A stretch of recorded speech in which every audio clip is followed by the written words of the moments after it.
Hey guys! So you saw that we went to the Goodwill yesterday, literally the day after I said I don't really shop at the Goodwill, but it has never stopped raining around here. I'm looking out the window and it is like raining again, and poor Millie is dying for a walk. She keeps looking at me with these big old puppy dog eyes, and it breaks my heart, but she hates being out in the rain, so she gets out and she immediately turns around and comes back in the door. So yeah, it's a problem. Anyway, I digress. I went to the Goodwill yesterday and I think I found the perfect time to shop at our local Goodwill. We got down there about 1 o'clock in the afternoon, and I noticed that all of the Goodwill staff were like wandering around the store with carts, and they were filling up the carts. So I think Tuesday afternoon at 1 o'clock, around that time, they are pulling off the tags, because in our area they do 50% off color tags each week. So they were pulling off all the green tags, because what happens after that is they do one of two things. They may take them in the back and reprice them with the color tag, a different color tag, obviously, to keep them in the store a little longer. And then they also send it to our local Goodwill bins, which is up in Hamden, Connecticut. It's about a 45-minute drive from here. So you know, I get it. Obviously, if they want to maximize the amount of money they make, because the money that they sell these items for is the money that helps the charity itself. And I know people really dog Goodwill a lot, but it's expensive. The prices go up. I get it. I get a little frustrated at times when I see some of the prices, but it is what it is. And especially in our area, I live in Connecticut, I live in the tri-state area, it's just a more expensive place to live, so rents are higher and all that stuff. So that being said, we had a really good, sorry, I'm just getting a text message there from my friend. So back to the point. So about 1 o'clock on a Tuesday, they seem to be pulling off all of those old tags, but in anticipation of pulling off all the old tags and all the old inventory, they had loaded their shelves with stuff. I had a cart full of stuff, so I bought some great pieces that I'm going to use for the garage and stuff when we have the shed and I can reorganize everything. And then I also found some really great stuff for reselling and a couple of bits and pieces for just personal. So it was just like a really good time. So I'm going to store that one up there and see if I can remember it, because I'm, you know, getting older now and the memory is not working as well. But I'm definitely going to make sure to spin. Oh my gosh, sorry guys, my phone is pinging away here. So anyway, let's talk about what we found. So I will start with this. This is a Harley Davidson mug. So you know how I like to pick up mugs when I'm out. Mugs at our Goodwill are $2 each usually. So this was $2, and this is a Harley Davidson Q8, which I thought was kind of cool. I've never seen a Q8 mug, and as you can see, it's got like the little Q8 writing on there. So I just thought it was kind of cool. And it seemed like a rare place for people to go to a Harley Davidson shop. So I picked that up. It's worth about $12. So 2 into 12, it's not great, but it's good. It keeps new inventory turning in the store. So that's kind of why I like to do that.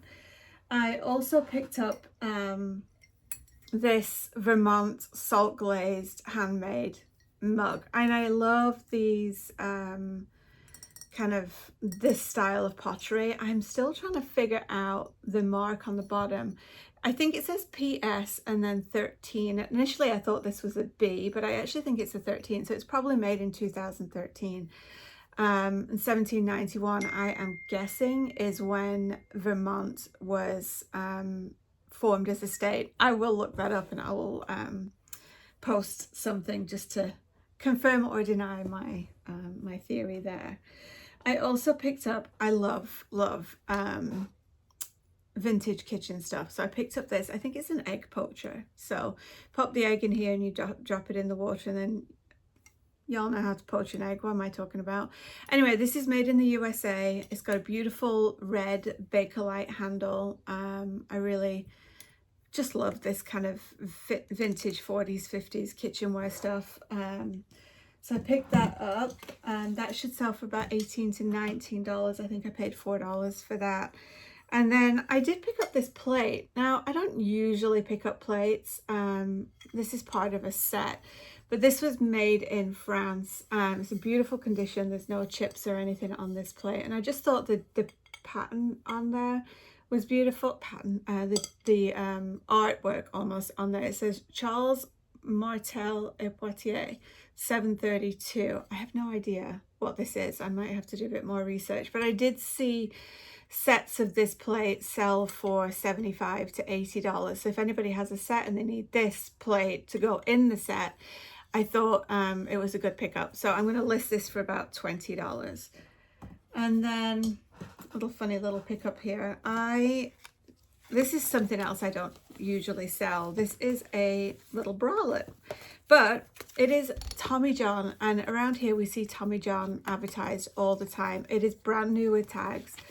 The original price, I actually don't know what the original price is on it because it's not on the tag, but this should sell for around $16 to $18. I paid $4 for that. So this was kind of an experiment because I see a lot of resellers who do have a lot of luck reselling bras. Now, obviously, new with tags is kind of where we would go with that. I wouldn't buy used underwear. And I do get some weird people, because I sell, you know how I sell the vintage stockings and tights.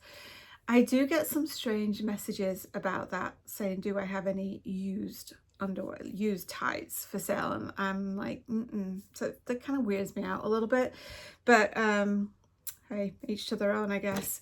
But yeah, so it's a little weird. Just a little note: if you do want to get into selling kind of vintage clothing and underwear, you may get some strange messages via Messenger. I also picked up this Stephen King book. Now, Stephen King hardcover books, the vintage ones, do really well. I knew this was just a soft cover. It was an unusual novel. It says hard case crime. So I picked this one up for, I think, $2. It was in one of the new book bins that was coming out. So I'll list this for about, trying to see if there was a date on when this book came out. I'm going to list this book for probably $12 to $14, and it should sell just because it is Stephen King and people do like his books. Sorry, I'm just trying to see if there's a oh, it looks like it's actually relatively new, 2021. It's just got a very retro looking cover.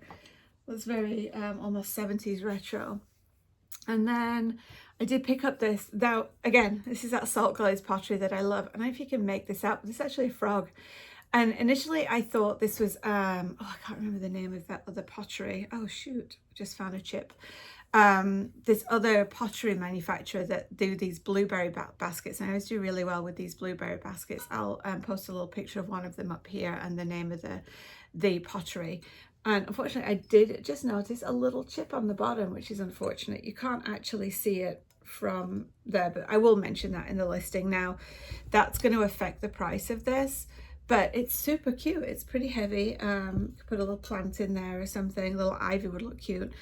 And then this, I paid $6 for this, and I guess an unchipped one would sell for about $30. I like this because, you know, it's got the stamp on the side. It's Annapolis pottery, if you can see that right there. It's Annapolis pottery. I don't have a date for this one. I'm still doing a bit of research on that, but my guess is late 90s, early Y2K.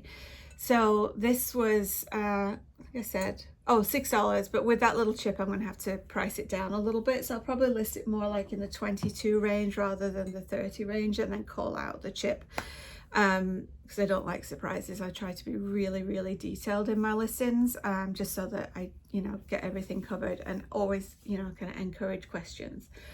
And then I did pick up a new with tags Ralph Lauren Rugby pair of full-length khaki chino type pants. Rugby is one of their kind of offshoot, not an offshoot brand, but like a specific department within the brand. So these were 36.30s and they were brand new, so that's what attracted me to them. They're obviously Ralph Lauren, that's another selling point. So they're never worn, and those should go for between $50 or $60. So I did pay $14 for those. But I think 14 into 50 or 60 is still a good flip. If I was at a tag sale, those may in our area, because everybody buys Ralph Lauren polo stuff They may still be around $10 to $15, or they could be $2 to $3 to $5. So it's still a good pickup, but I'm going to be paying a similar price depending on where I purchase them from. That was a long story. So, and then last but not least, on the stuff that I bought for reselling was, if you can see it, was this really cool. And again, I must have got there just as this went out, because there is no way a Patagonia kind of cinchilla would have been, or Patagucci as some people call it, Patagonia full zip jacket in a large would be on the shelves. And I did pay $25 for this, and I am still researching. I'm still researching that one because the prices are all over the place. It is Patagonia. I do see a red dot on it, so it's possibly one from their outlet store. So I'm trying to get a date for this as well, because it's not a second, but it's a past season that could have gone to an outlet store at some point, because they have, I'll show you, these little red dots here, you see it? That is usually a signifier that it is a second quality item, or an outlet item. So a lot of outlets, and this is just a tip for you guys, a lot of companies now like Coach and Kate Spade and all of those companies are producing product for outlet locations. But back in the day, in the late 90s, early 2000s, outlet stores were predominantly for past season and slow selling product. They weren't exclusively producing product for outlet stores. So I think this is a past season, and it made its way into an outlet, not that it was produced and therefore a lower quality for an outlet. I think there are indicators on other bags, like I think if you look at the Coach on the inside where they have that little label, there will be an F in the serial number, and the F is indications that they've made that pocketbook specifically for the outlet store, and therefore you need to price it lower because it is a lower priced item and not made to the same quality as the full retail price. So it's just a little tip when you're out there shopping. There are items out there like Kate Spade is going to be lower if it's from the outlet, and I actually don't know what the indicator is for Kate Spade. I should look that up. I'm going to look it up and I'm going to post it up here for you. So the Patagonia is, I have literally seen prices for this from $80 to $300, both sold and listed. Now, obviously the stuff that's listed in the several $100 range is going to sit a bit longer than anything that's listed in the lower range. I'm probably going to list it lower just because I like to keep things moving, but I'm going to do a bit more digging on this one just to see. And then I bought, and this was just a personal item. I bought a cute shirt for Paul. This is a Gap shirt, but it's just a really pretty kind of summery plaid. This plaid, I believe you would call this a Madras plaid. There's a lot of plaid out there, and knowing your plaid names is also a really good thing to add to your listing. So people look for specific plaid, like a Black Watch plaid or a Madras plaid or a Stuart plaid. It's also plaid and tartan is the same name. Tartan is what we would call it in the UK, and plaid is what we call it over here in the US. There's tons of websites as well that will give you all of that plaid information, or plaid naming convention information. So that's a really good one too. And then my friend gave me this. She had this old Palm Pilot. How funny is this? Brand new in a box. I think she said that it was given to her. She was an HR manager in a company, and this was given to her back in the day. She never used it. It's brand new, factory sealed. You know how I like the factory sealed stuff. New in a box, Palm Pilot. And this vintage tech is actually, you think people sell it off because they don't think anybody uses it anymore. People don't use it specifically, but people do like to collect it. So vintage tech is also a good pickup. Vintage cell phones, collect them up. You can pick them up for $1, collect them up, put them in a lot. You'll get plenty, you'll get more than your money back on that. So this Palm Pilot, I'm going to list for about $50. It's So somebody out there will want one of these vintage palm pilots. I think it's like the original tech before we even had like a BlackBerry and stuff like that. And maybe it's we went from the Filofax where we hand wrote everything. I'm showing my age now, guys. Where we wrote everything in, to the Palm Pilot where we tapped everything in on the screen. So yeah, anyway guys, that is my little haul from yesterday. I hope you enjoyed this video. I hope you got some good tips on there, and don't forget, check out my Facebook page. I'm going to be posting like little snippets of things and more personal stuff, things that we get up to over there. Would love to see you join and post on that Facebook page. Feel free to drop us any questions that you might have, any tips that you might be looking for. I'm happy to, you know, help out with any of that kind of stuff. So hopefully there's a bunch of estate sales this weekend, so I'm going to be out and about Thursday, Friday, Saturday, and possibly Sunday, so I'm hoping to get plenty of footage for you guys. Saturday and Sunday Mum will be with us, but Friday I will be riding solo on Friday to those estate sales. So yeah, hopefully guys you enjoyed this, and don't forget to like and subscribe, and we will see you on the next video. Bye guys.